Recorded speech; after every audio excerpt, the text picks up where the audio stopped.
Mga boss, ipaprank natin si Tanggoy. Kunyari, meron nagbigay sa kanya.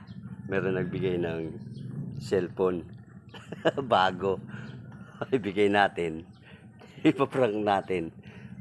Sige, eto, panoorin nyo.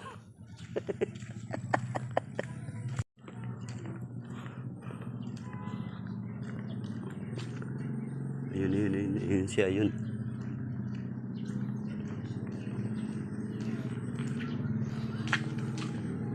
Tanggoy.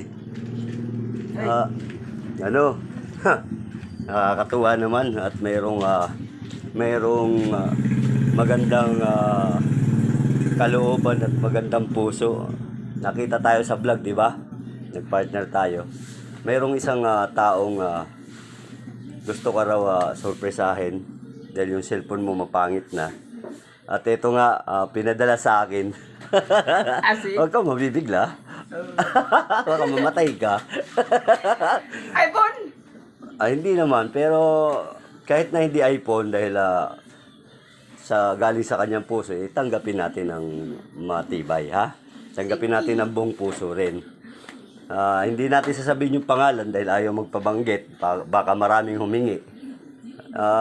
Sa chat lang sa akin, nandito pangalan niya. Pero ipapaalam ko sa iyo, pero sa video hindi ko ipapaalam kung hindi natin babanggitin, ha.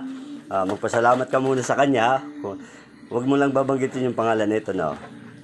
Wow! Sana all! Pasalamat ka muna bago mo buksan. Thank you pala sa nagbigay ng cellphone sa akin. Sakto lang kasi yung cellphone ko, pangit-pangit na nito eh. Tapon na natin to. Ito na ipalit natin. Fake Duterte. Unboxing na. Ayun, dito may dikit pa ata yan. Unboxing na. Ayun. Tanggalin na sa dikit to. Sige na.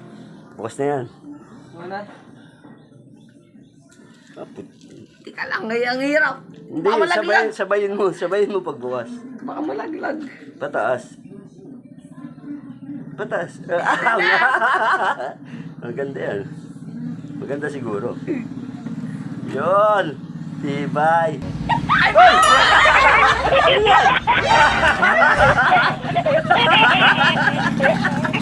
Pwede yan, level 1. Hello. Level 1. Akin na mo talaga kagawan.